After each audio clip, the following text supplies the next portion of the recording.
All right. And so, obviously, I want this to lead to naturally to whatever offer that you have. So, if you have something in line with that, Wes went to his whole ABCDE thing, and Corey, he's like, hey, Jalil's a partner over at Morrow Post. So, set him up with get with him for a demo. So, Okay, cool. all right. Yeah, I'll probably just drive people to Facebook and LinkedIn, and then they can go to the website and check it out if they want to see an example of one of the like ad plans. Um, yeah, Awesome. we're a high end boutique agency, and there's only two of us, and so really like we can't get a whole bunch of leads because we'll blow ourselves up. So, um, unlike Marrow Post or something, where like they've got a whole team, give them Yeah. 400 leads today, and they're gonna be happy. So. Got If I you. got 400 leads in a day, I'd have to do like a triage meeting and like, okay, how do we do all this in a batch in cohorts and make sure no one slips through the cracks? Like, how do I hire like 4 certified partners tomorrow? Like, what am I training them on? Like, that would be, yeah, that'd be fun. Yeah. Okay. It'd be a challenge for sure. Yeah, it would. All I'm out right. of time to feed. So cool, right? You got it, man. Okay, cool. All right, here we go. Three, two, one. Hey, everybody, it's your main man, Jaleel Mans, and welcome to the Marketing Velocity Podcast. This is where you get the speed and direction for the marketing that you're doing in your business. Today, I want to welcome the Jedi Knight, the master himself. I have to take a bow. Paul Sokol. I mean, this dude blew me away. Back in the day when I was an Infusionsoft partner, you talk about somebody going up on stage dressed like a Jedi, and he wasn't just perpetrating the role. I mean, Obi-Wan took me to school, and then he's going to take us to school again today. Yep. So, Paul, take a bow to the crowd and tell them a little bit about who you are, what you do. Man, well, so I'm Paul Sokol. Thanks for the wonderful intro, Jaleel. As you mentioned, I've been doing this business thing for quite some time. Let's see. The quick version is I kind of started doing business in middle school, selling Fun Dip on the bus. I bought them for a dime at the Dollar General store and sold them for a quarter. And there you go. That was the first kind of official business. And then, I had some jobs in high school, and then in college when I went for electrical engineering. I got recruited to sell knives, Cutco knives. And so I learned how to do that and also became a sales manager, an assistant sales manager. And then I went online and started a video email company with my buddy in grad school. And that's where I got exposed to Infusionsoft in 2008.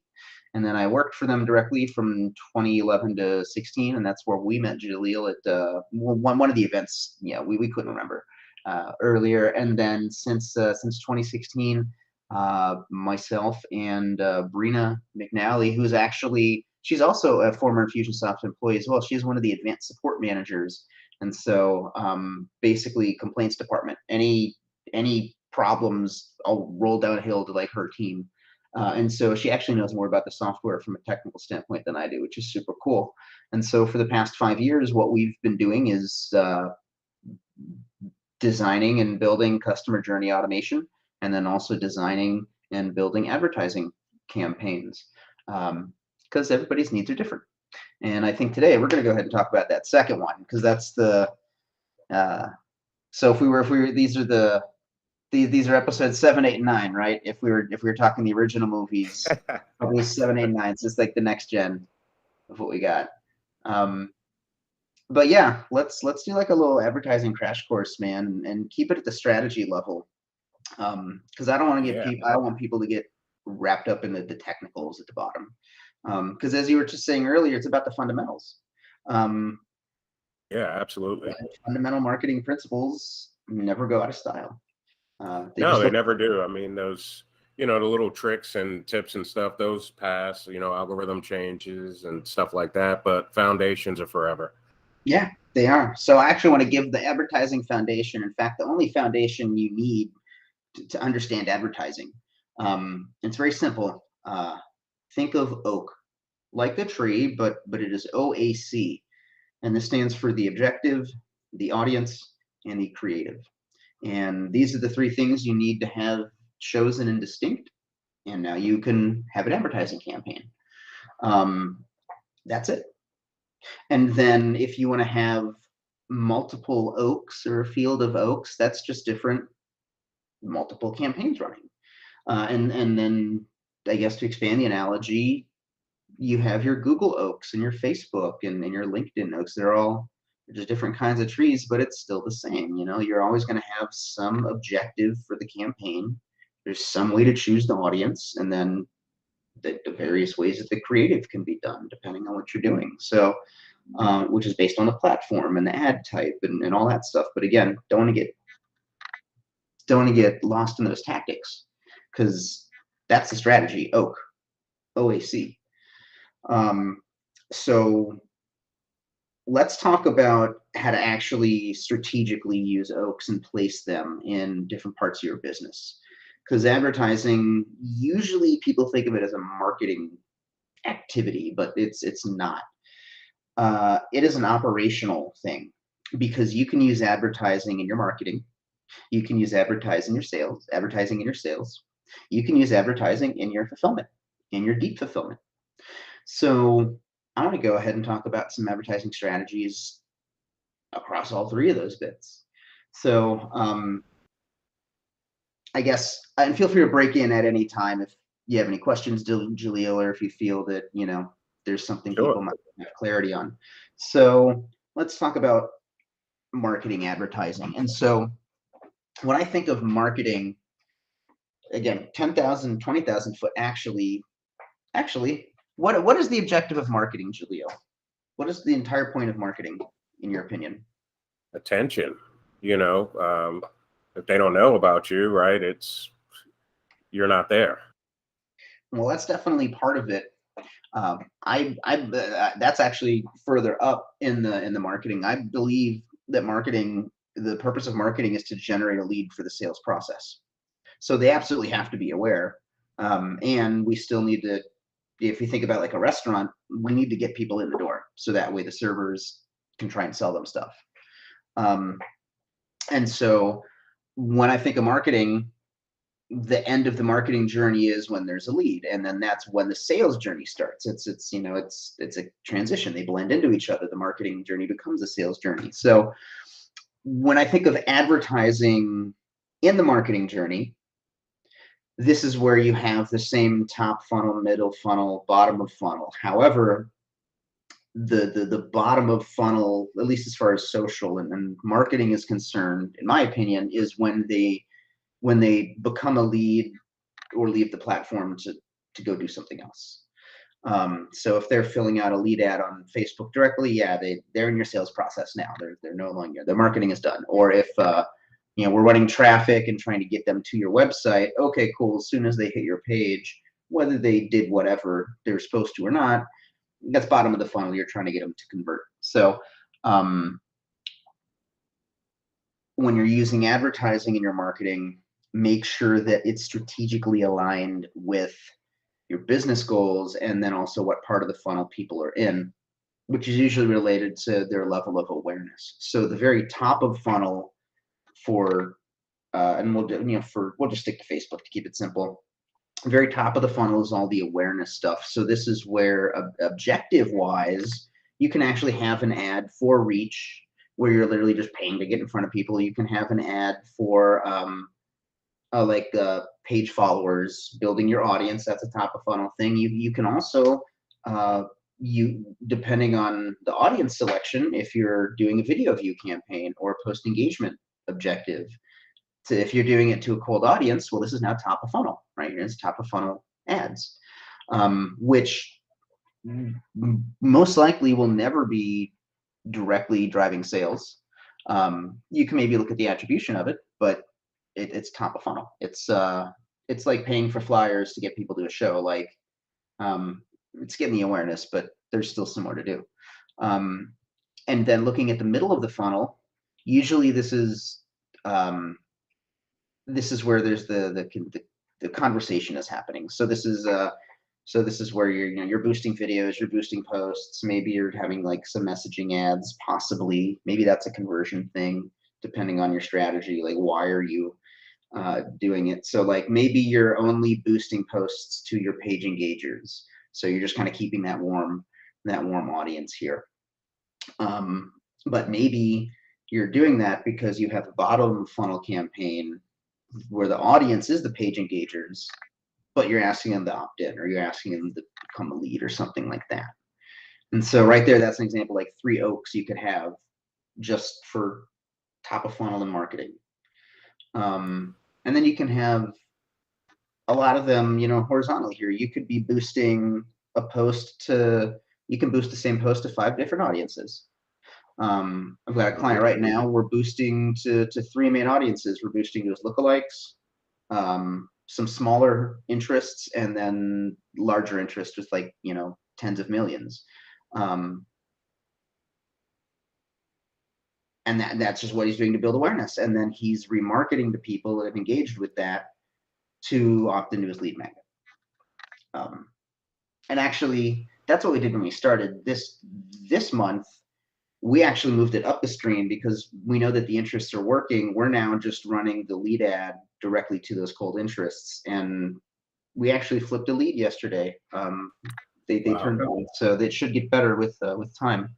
So, I mean, so what are your thoughts, Paul, on, I run into people who don't really follow that Facebook methodology, right? So you've got that, that first section where you're doing reach and awareness, then engagement, and then conversion.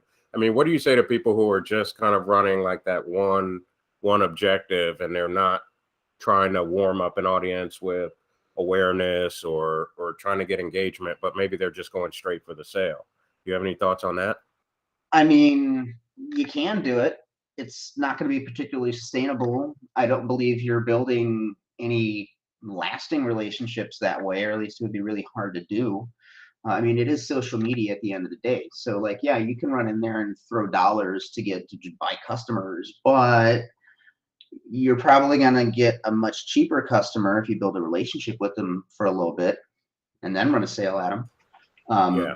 It's just like the dating analogy, and I think that's what I would say to these people. They just run in there and they want to sell. It's like, hey man, you just ran into the bar and asked every woman to marry you. First of all, it's not going to work. Second of all, if it does work, that woman's gonna be nuts. That person is gonna be nuts. It's 2021. Who knows? Who cares? You love who you love. Yeah. But it's like that. And so, to me, those people are kind of one-trick pony-ish, or it's more of a hobbyist advertising, where I'm an actual advertiser. I consider myself a professional marketer, businessman, not just marketer.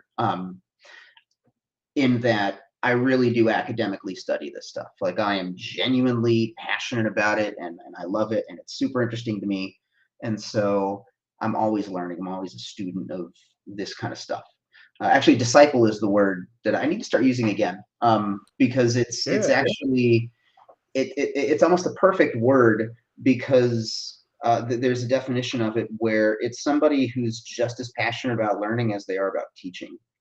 And that's me. Like, whenever I find something cool, like, I want to share it with all my peeps. And so, like that's why I love doing podcasts. And I thank you for inviting me. I love sharing this kind of stuff, especially keep it at high level and not so ground level. If anything, maybe we do a part 2 and we'll do some ground level stuff on like creative strategies, or audience tactics. Actually, anytime you're ready. Right? Foundations, right? So here's the second foundation. The first one is OAC. The second one is the audience types. Remember I said there's only 4 types of audiences you could ever have, Julio? Yep, you did. Here they are. And it's really simple if you think about it. You can either have your own audiences where you own the data. It's your email list, your web traffic, your phone number, whatever. You have the platform-owned audiences. So this is your page likers, your video viewers. You do not own that. That is Facebook. They own that. And then you have your related audiences. So this is where you can get things like lookalikes or similar audiences, depending on what platform you're on. And then this is also where I would put like competition and things like that too. So if you were directly targeting the competition, I'd consider that a related audience. Right. Internally, we would call that a Class B audience, just to help us, do that. And then the fourth type of audience is a data-driven audience. We would call this a Class C audience internally. And this is where you're saying, all right, I want people that like East Coast hip hop, and they've clicked on a shop now link in the past week, and they have a birthday coming up in a month. Whenever you're Yeah, in a data-driven audience like that, you really do want to kind of slice it by more than one dimension. Talking about marketing, marketing velocity. What is velocity? It's speed and direction, right? that's When right. you're thinking about your audiences, you're taking this pool of just this massive people and you're telling Facebook, hey, go in this direction based on these interests. And then your budget is the velocity. So the budget is your velocity, speed, whatever, physics. And then, oh, dude, you got me thinking. Well, I'm thinking about, the relationship between velocity and acceleration and position and damn it. All right. Yeah, that's what I Having always a loved. brain Even seeing punch you on here, the I don't think about that stuff too much, but those are the four audiences anyway. Your class 0 audience, I own that, and then you have class A, which is platform, class B is your related, and class C is your data driven. So in your marketing for the top of funnel, you usually want to use as many of those classes as possible, because you want to cast the widest net that you possibly can. Now, you might, and of course, use your brain. If you're running like conversion ads or something like that, or like if you're running video view ads because you're going to remarket to have them opt in, well, exclude your email list because you already had you don't need those people. If anything, use that email list as a seed for the lookalike. But here's also another thing I see a lot of people miss. They'll just do a lookalike and like, Facebook understands it. And like, yeah, cool. There are geometric patterns in this group, but you got to give it a starting point, give it a seed, give it a vector. So whenever you're doing a lookalike, I always recommend, in most cases, I also try to give it at least one or a couple of interests just to seed that direction. So it's like, all right, here's this lookalike audience. It's this giant school of fish. Okay, cool. Well, I want you to start at this point in this school of fish and move in this direction, as opposed to just, here's a group of fish. Good luck. Um, which is another reason why the value-based audiences are so important. If you can upload a list of emails, cool. But if you can upload a list of emails and there's a dollar sign attached to every one of them, now Facebook can find people with similar dollar signs, which it knows all of this. If you use a credit card and have a bank account or a cell phone, Facebook's data is connecting to axioms and data logics and all that on the back end. So they can, you used to be able to use that data, you can't anymore. the good old And days. that's audiences. So again, strategically, it's got to make sense. What's your objective? Okay, cool. Well, what are the audiences we're going to use for it? And then, of course, the creative, which again, that can go all over the place. But those are two core things, Oak, and then there's only 4 audiences.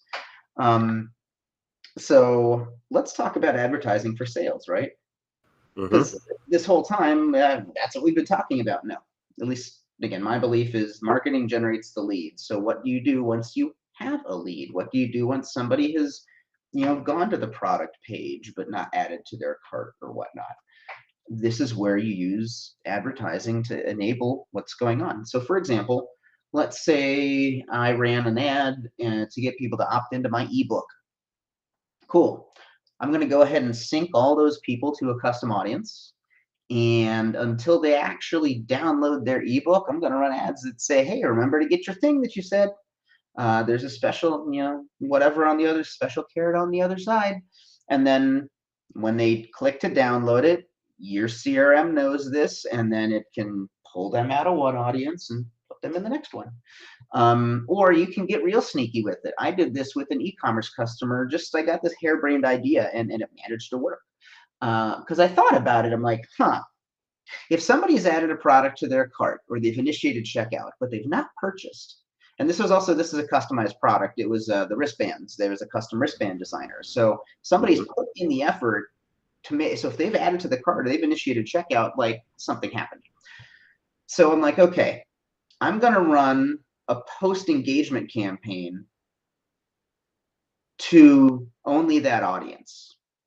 Only people that added a cart or only people that initiate checkout. And I'm going to boost, because that's what a post engagement is, I'm going to boost an FAQ post that they have on there that they just made on their page. And here's frequently asked questions about that, because I'm thinking, okay, if somebody is right there, and they're not buying, they've got some questions. There's just something that isn't pushing them over the edge. Mm-hmm. So we ran this campaign, and of course, it's a very small audience and it only reached a couple of people. But I'll be danged if it didn't get attribution for a sale.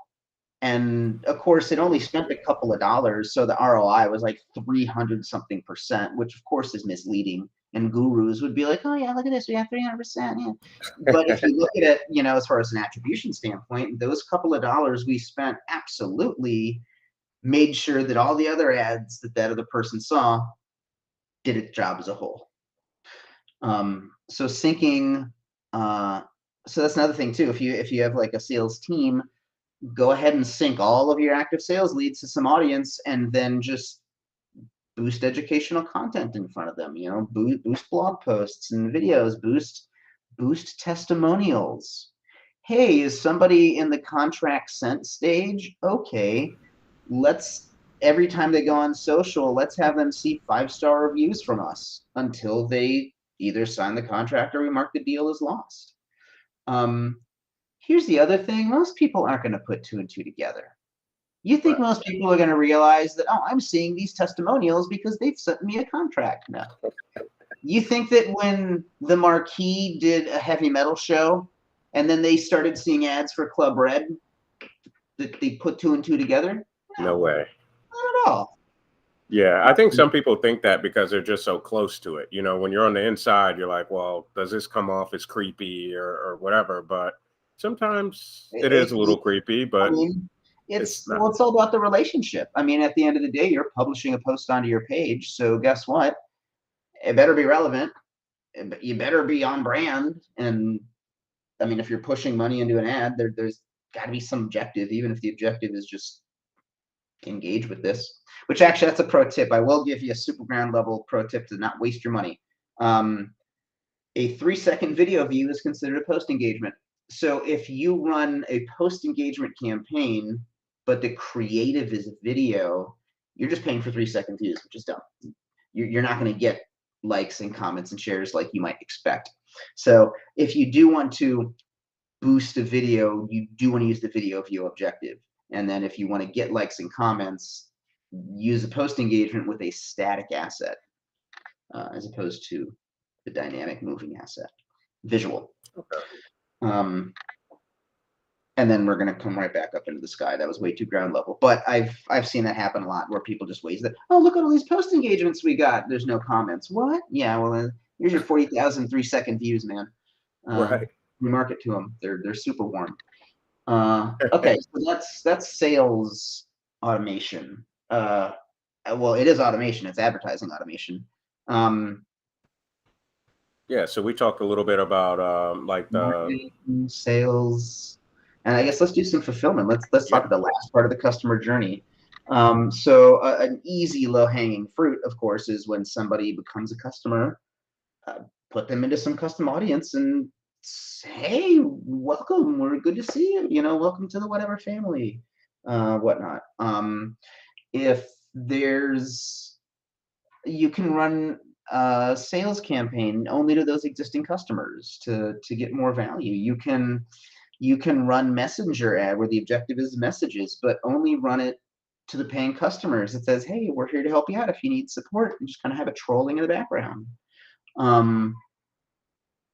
Use the time bucket stuff out. So let's say that I sell a course and it's 30 days to complete. Cool. At day 60, you're going to start seeing a different set of ads. Either, hey, take this survey, tell us what you thought, give us a testimonial. In fact, go ahead and ask people to take a survey, and only if they were satisfied do you add them into the custom audience that says, leave a review, give us a testimonial, because they're happy. What else? Fulfillment. Depending on your brand and how savage you want to be, if somebody has an open balance, sync that to a custom audience. Hey, sorry to interrupt your Facebook time, but just want to let you know you do have an open balance. Please click here to send us a message and let's get you taken care of. I love that. I love that. Or if somebody like unsubscribes, sync that list up and hey, sorry to see that you unsubscribed. Here's a blog post you might like instead. Um,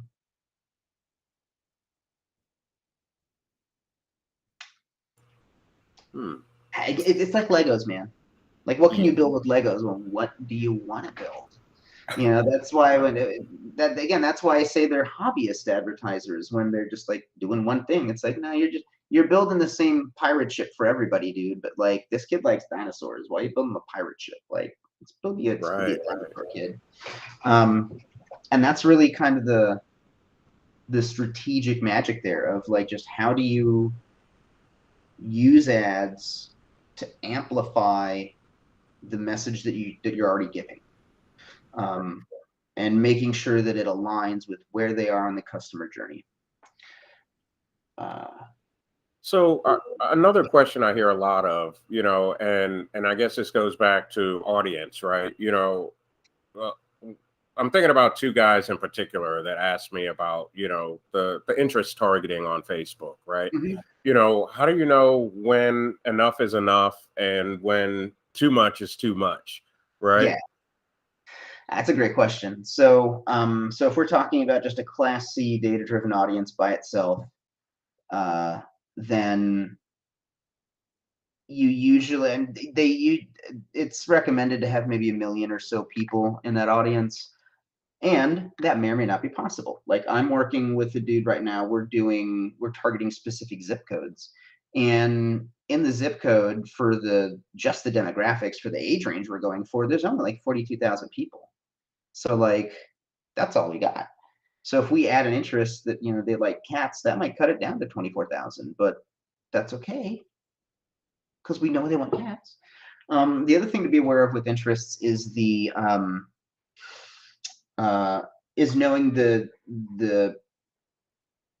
I guess the difference between the slang interests and the authoritative interests. And I'm borrowing that language from Bond Halbert and then the copywriting, where there's certain points in the sales letter where you do want to use authoritative language and you want to talk about the Facebook conversion API coming in on the server side because of all this cookie changing policy stuff. And then you want to use slang terms like that privacy setting on your Apple phone. Um, so the same kind of thing happens with your interests. So yeah, I can target people who like hip hop, right? And like, that's going to target some kind of folks. But if you Hmm. target people who like Beanie Siegel, that's way more specific, right?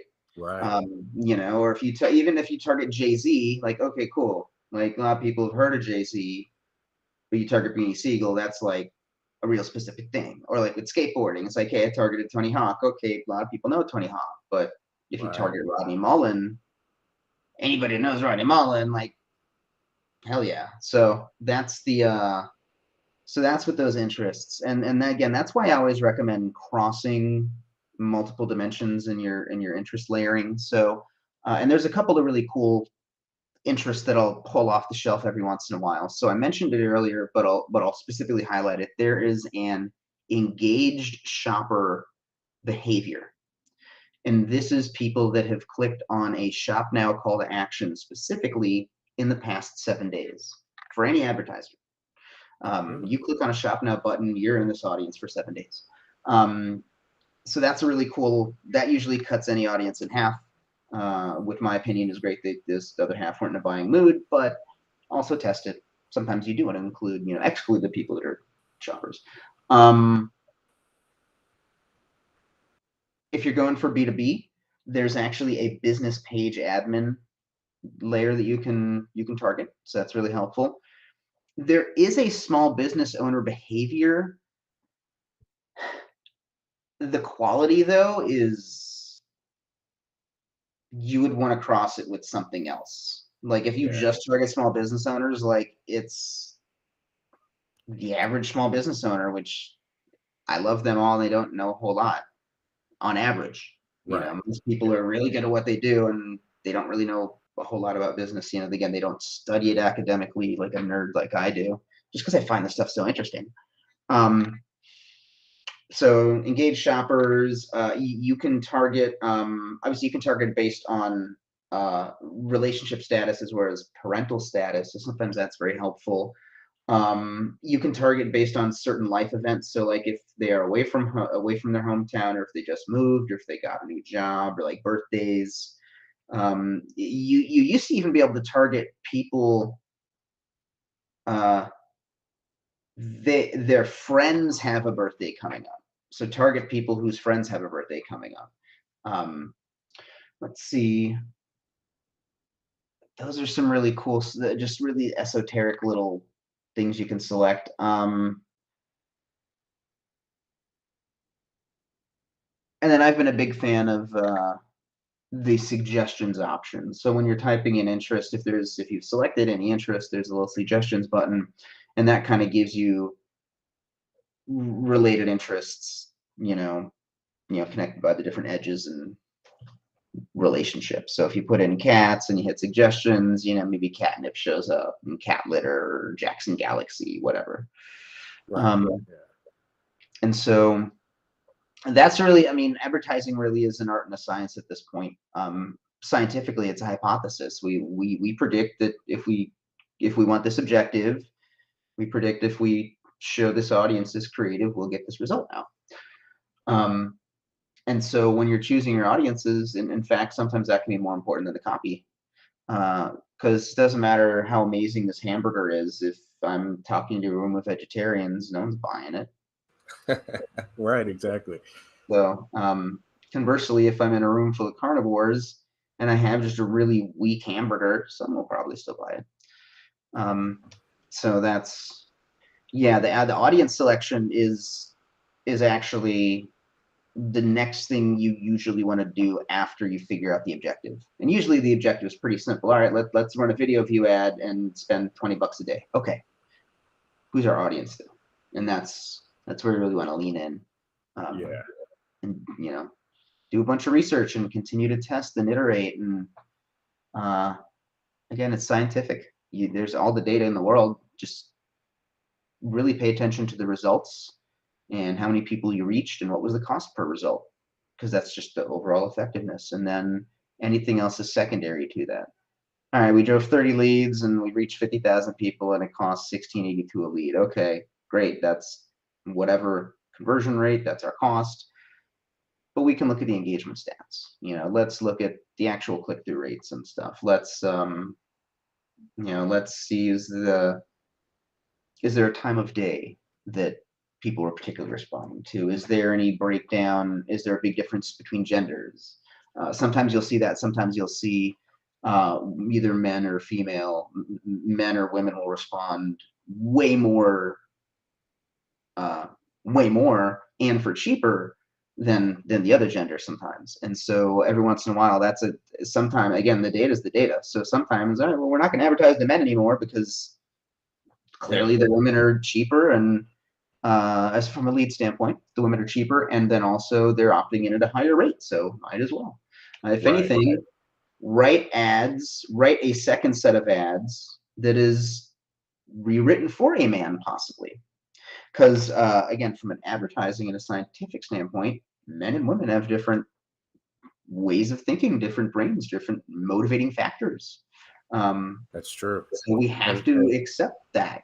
It's not discrimination. It's like if I know that my target audience are like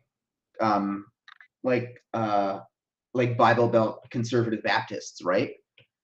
I know right away there's topics that I absolutely will not even broach. And then I also know right away there's things that I can talk about that I probably couldn't talk about to like the general population.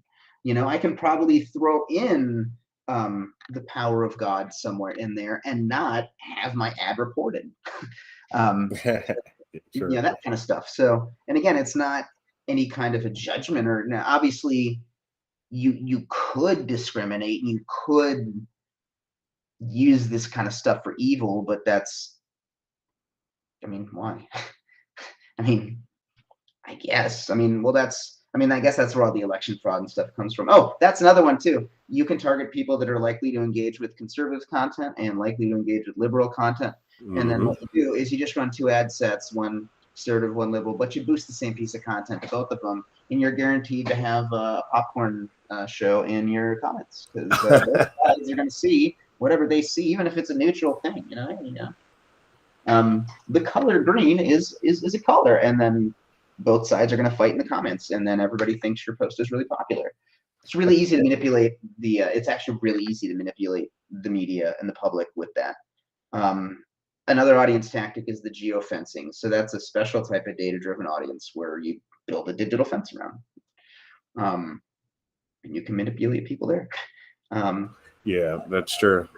So it's definitely like a great power comes great responsibility kind of thing. Just like with automation, like if you're going to blast 1,000 people with an email, be responsible, make sure that it's good for the relationship, you actually care about it, that kind of stuff. Yeah, absolutely. I mean, that's, I think those, incorporating what you just said into strategies, has been really important to me because, working with, I worked with a local sushi restaurant owner, right? And I love the heck out of Cindy. I mean, she's the best ever. And she's an owner who makes the sushi herself. There's never been anybody else in there ever making sushi. And That's so amazing. I went in during COVID, and she took her mask off. And I mean, man, her eyes were welled up. She's crying. And I'm like, Cindy, what's up? And she's like, business it's terribly down. Like, I don't know what to do. And so, we had a little talk, and I was like, I mean, Houston's a big city, right? I mean, at last time I checked, over 15,000 restaurants in the metro area alone, right? So competition is steep, right? You got to be in front of people. And so I said, Cindy, I said, I know you don't have a lot of money to throw into, trying to get ahead of all these other restaurants that are franchise and have advertising budgets. I said, but let's try some like, geo targeting, right? Let me put an ad and a mile around each of your competitors in a certain area, right? And let's get them to try something different, right? Let's emphasize like the quality, your high standards, and let's, when you're doing your happy hour, let me come in and capture some video testimonials, just using my iPhone. So that Yeah. when they see that ad, they're like, oh, snap, I go to church with him or I went to school with him and he says the sushi's a bomb. I got to go check it out. Right. And so I see exactly what you're saying. Like when you said that, that story just immediately popped up in my head, Oh and it yeah, was like a that's game great. changer. That can be a game. And did that work well for her? Did it help her survive? Oh yeah, she's still in business. She's still doing really well, and I That's a love great it. story, man. Yeah. Hell yeah, that is cool, Julio. Um, all right. So we've covered the two fundamentals really: oak, your objective audience and your creative, and then the four audiences: your class 0 owned, your class A platform, your class B related, and your class C data driven. And then we talked about how you can use advertising in your marketing journeys, in your sales journeys, and in your fulfillment journeys. I feel like that's enough for people for right now. I feel like Yeah. there's a lot of ideas for all the listeners here. Hopefully, if I did my job right, there's a lot of ideas. Man, I've always, like I said in the beginning, man, I've always admired you because I see the technician in you too. Like, and I'm sure on some level we're similar because I don't like for anything or anyone to beat me. So I want to step up and I don't care. I'll research, I'll watch the videos, I'll buy the audio Mm-hmm. book, I'll buy the physical book. I'll test the audiences. I was in Facebook and I was like, shoot, last quarter I burnt, about 2 G's testing stuff out. But hey, But you uh, learned a lot. I'm sure you learned a lot. oh, I learned a whole lot. I learned, certain areas just don't either they don't like me or they don't respond to what I'm doing. But other areas, I mean, it's like popcorn, man. All like pop, pop, pop, pop, they're coming. And so, yeah, I mean, you really brought a lot of insights to this episode, man. And like you said earlier, I definitely want to have you back so that we can talk creative because creative Oh is yeah. really important too. Um, Yes, it is. And usually that's the only thing people think about when let's talk about ads. It's the creative. It's really like the last part of the thing. Like maybe you have some ideas on what kind of creative you want to use, but really again, until you know your objective and your audience, you can't really make creative that's going to match with that. It has to all three of that's those true. things have to work together. Um, so yeah, let me go ahead and leave a note for myself to do a part 2 with you. Yeah, cool. Yeah, I love Um, that, man. would be great, man. And then I